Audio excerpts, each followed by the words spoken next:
नमस्कार, news point लेकर हाजिर हूं मैं राजीव। दोस्तों, पश्चिम बंगाल में दूसरे और आखिरी दौर के मतदान के साथ ही कल सभी 5 राज्यों के विधानसभा चुनाव खत्म हो गए और अब 4 मई को नतीजों का इंतजार है। देश में अब तक चुनाव प्रचार का जो शोर और वादों की जो वहां झड़ियां लगाई गई थी, आरोपों प्रत्यारोपों की जो हलचल थी, वो सब आपने देखा। और उसके बाद अब एग्जिट पोल्स को लेकर सियासत गरमाई हुई है। दरअसल एग्जिट पोल्स को लेकर लोगों की दिलचस्पी पहले भी रहती थी, क्योंकि अक्सर इनमें जो रुझान दिखता था, नतीजे वही होते थे कमोबेश। लेकिन अब जब से नरेंद्र मोदी की सरकार देश में आई है, एग्जिट पोल्स के हिसाब पर भी उंगलियां जो हैं वो उठने लगी हैं, क्योंकि इनमें एक तरफा बीजेपी की जीत दिखाई जाती है और जो एग्जिट पोल्स ऐसा नहीं दिखाते उन्हें संदिग्ध बताया जाता है। इसलिए विपक्ष तो एग्जिट पोल्स पर भरोसा नहीं करता है, लेकिन आज तो केंद्रीय मंत्री पीयूष गोयल ने भी कह दिया है कि हम एग्जिट पोल्स को ज्यादा गंभीरता से नहीं लेते हैं। पीयूष गोयल कह रहे हैं कि हम एग्जिट पोल्स को ज्यादा गंभीरता से नहीं लेते हैं। हमें देश की जनता पर भरोसा है कि वो पश्चिम बंगाल और तमिलनाडु में बीजेपी की सरकार बनाएगी और इसके अलावा पुदुचेरी, असम और केरल में भी बीजेपी की ही जीत होगी। अब बीजेपी नेता तो यही दावा करेंगे, सब जगह केवल भगवा झंडा ही लहराएगा, यही दावा होगा बीजेपी नेताओं की तरफ से। लेकिन पीयूष गोयल की बात सुनकर उन सर्वे एजेंसियों को जरूर दुख होगा जिन्होंने बीजेपी की जीत का माहौल पहले से बनाया है। वैसे गोयल साहब शायद एग्जिट पोल्स को गंभीरता से न लें या न लेने की बात करें, और इसलिए शायद कर भी रहे हैं क्योंकि इस बार बंगाल में मतदान ने रिकॉर्ड तोड़ दिया है। 2 चरणों में हुए पश्चिम बंगाल विधानसभा चुनाव में कुल मतदान 92.47% दर्ज किया गया। पहले चरण में 93.13% और दूसरे फेज में 91.66%। ये कल की बात कर रहा हूं। यह आजादी के बाद का अब तक का सर्वाधिक मतदान है। इससे पहले 2011 में 84% रिकॉर्ड मतदान हुआ था। 2011 में 84% रिकॉर्ड मतदान हुआ था। तब ममता बनर्जी राज्य की सत्ता में पहली बार आई थी। लेकिन क्या इतिहास 15 साल बाद खुद को दोहराएगा या सत्ता को दोहराएगा, यह देखना दिलचस्प होगा, क्योंकि ज्यादा वोटिंग हुई थी। लेकिन यही 84% वोटिंग पिछली बार भी हुई थी, 2021 में भी, और 2021 में सत्ता को दोहराया था इतिहास ने। यानी सत्ता रिपीट हुई थी ममता बनर्जी की। तीसरी बार वो हैट्रिक पे थी, तीसरी बार वो ममता बनर्जी वहां की सीएम बनी पश्चिम बंगाल की। ममता बनर्जी ने तो हालांकि न केवल अपनी जीत का ऐलान कर दिया है, बल्कि सीटें भी बता दी हैं। अब से थोड़ी देर पहले ममता बनर्जी ने एक वीडियो में कहा है कि मां, माटी और मानुष की सरकार एक बार फिर बनने जा रही है। मेरी पार्टी 226 सीटों का आंकड़ा पार करेगी। हमारे कार्यकर्ता स्ट्रांग रूम की दिन रात रखवाली करें। आप सबके प्रति मैं कृतज्ञ हूं, क्योंकि इतनी धूप में और इतने अत्याचार झेलकर आप लोगों ने जिस हिसाब से वोट दिया है, उसके लिए मैं आपका आभार व्यक्त करती हूं। मैं अपने कर्मियों का भी आभार जताती हूं, जिन्होंने तमाम अत्याचार को बर्दाश्त करके न सिर्फ सेंट्रल फोर्स बल्कि यहां के फोर्स का भी अत्याचार सहन करके अपने काम किया। मैं जब तक प्रेस कॉन्फ्रेंस ना कर लूं, काउंटिंग एरिया को छोड़कर कोई ना जाए। यह भी ध्यान रखना है कि ईवीएम की काउंटिंग के बाद उसका डाटा कंप्यूटर में सही लिखा जा रहा है कि नहीं।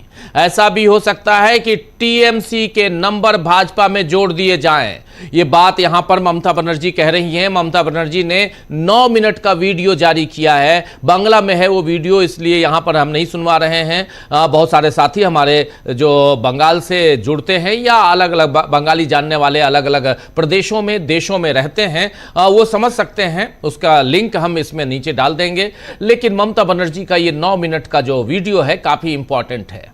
तो टीएमसी को अब भी डर है कि बीजेपी अपनी जीत के लिए गड़बड़ करेगी ही। ममता बनर्जी के आज के इस संदेश के 2 हाईलाइट हैं। पहला हाईलाइट इसमें यह है कि 2026 में तृणमूल कांग्रेस 226 सीट का आंकड़ा पार करेगी। अभी आपने सबसे ऊपर सुन लिया था। 2026 यानी ये जो साल चल रहा है, 2026 में तृणमूल कांग्रेस 226 सीट का आंकड़ा पार करेगी। First highlight of Mamata Banerjee speech message. दूसरा जो है वो है कि मतदान के बाद आए हुए एग्जिट पोल्स गोदी मीडिया की उपज, यानी एग्जिट पोल्स को ममता बनर्जी ने भी नकारा है। वही यहां पर ममता बनर्जी ने तीसरी बात जो कही है वो एक इंपॉर्टेंट बात है, वो ये है कि जब तक मैं प्रेस कॉन्फ्रेंस न कर लूं आप वहां से यानी काउंटिंग रूम से नहीं निकलेंगे, नहीं हटेंगे, अपने कार्यकर्ताओं को कह रही हैं। ये 3 हाइलाइट्स हैं यहां पे ममता बनर्जी की। लेकिन दूसरी तरफ एग्जिट पोल की बात कर रहा हूं जिस पर भरोसा नहीं कर रही है ममता बनर्जी भी, वही कांग्रेस सांसद और देश के वरिष्ठतम वकीलों में से एक अभिषेक मनु सिंघवी, उनका मानना है कि एग्जिट पोल्स सही नहीं होते हैं। उन्होंने मजाक उड़ाते हुए लिखा है कि भारत में एग्जिट पोल अब व्हाट्सएप यूनिवर्सिटी के मौसम पूर्वानुमानों के तरह हो गए हैं। भविष्यवाणी, ये भविष्यवाणी कर रहे हैं कल, और ये भविष्यवाणी कहाँ होती है, ये अभिषेक मनु सिंघवी भविष्यवाणी नहीं कर रहे हैं, ये बता रहे हैं कि व्हाट्सएप यूनिवर्सिटी में भविष्यवाणी क्या होती है। भविष्यवाणी होती कल तूफान आएगा, और नतीजा क्या रहता है, हकीकत क्या है, तेज धूप निकलती है। हर चुनाव में सर्वेक्षणकर्ता आत्मविश्वास से सुनामी की भविष्यवाणी करते हैं और मतदाता मतदान के दिन चुपचाप उन्हें तैरने का सबक भेज देते हैं, ये कह रहे हैं अभिषेक मनु सिंघवी। कमोबेश हर चुनाव के बाद एग्जिट पोल्स को लेकर ऐसी ही दुविधा रहती है कि इन्हें गंभीरता से लिया जाए या फिर मजाक की तरह देखा जाए। इस बार सबसे ज्यादा पश्चिम बंगाल चुनाव को लेकर एग्जिट पोल्स चर्चा में हैं। दरअसल पिछले 2021 विधानसभा चुनाव में एग्जिट पोल्स ने बंगाल में भाजपा की मजबूत स्थिति का अनुमान लगाया था। अब की बार 200 पार के नारे लगाते थे नरेंद्र मोदी और अमित शाह। दीदी ओ दीदी, ये भी नारा था, और 2 मई दीदी गई, उस समय 2 मई को रिजल्ट आया था। ये 3 नारे थे, और उसमें चौथा जो उसमें और जो एक सबसे बड़ी चीज थी, उस समय नरेंद्र मोदी ने अपनी दाढ़ी जो है वो बढ़ा ली थी रविन्द्रनाथ टैगोर की तरह, और एग्जिट पोल बिल्कुल वैसे ही आए। एग्जिट पोल में वो अनुमान जैसा था, उसी अनुमान के हिसाब से मजबूत स्थिति भाजपा की दिखाई गई। लेकिन नतीजों में ममता बनर्जी की तृणमूल कांग्रेस ने भारी बहुमत से जीत दर्ज की थी। तो अब इस बार लोग डर डर के अपना आकलन बता रहे हैं। वैसे बुधवार को जारी ज्यादातर एग्जिट पोल सर्वे में बीजेपी की जीत का ही अनुमान लगाया गया है, डीबी लाइव को छोड़कर और एक आध और को छोड़कर। कुछ ही एग्जिट पोल्स ऐसे हैं जो टीएमसी को जिता रहे हैं। एक्सिस माई इंडिया नाम तो सुना होगा आप लोगों ने, इनके जो मालिक जो रो रहे थे, याद है ना, जो एक चैनल पे रो रहे थे। एक्सिस माई इंडिया ने तो अपना अनुमान दिखाया ही नहीं इस बार। कंपनी के प्रबंध निदेशक हैं प्रदीप गुप्ता, वही रो रहे थे। प्रदीप गुप्ता ने कहा है कि उनकी कंपनी यानी एक्सिस माई इंडिया पश्चिम बंगाल पर एग्जिट पोल के आंकड़े जारी नहीं करेगी, क्योंकि उसे पर्याप्त संख्या में प्रतिनिधि सैंपल नहीं मिल पाए हैं।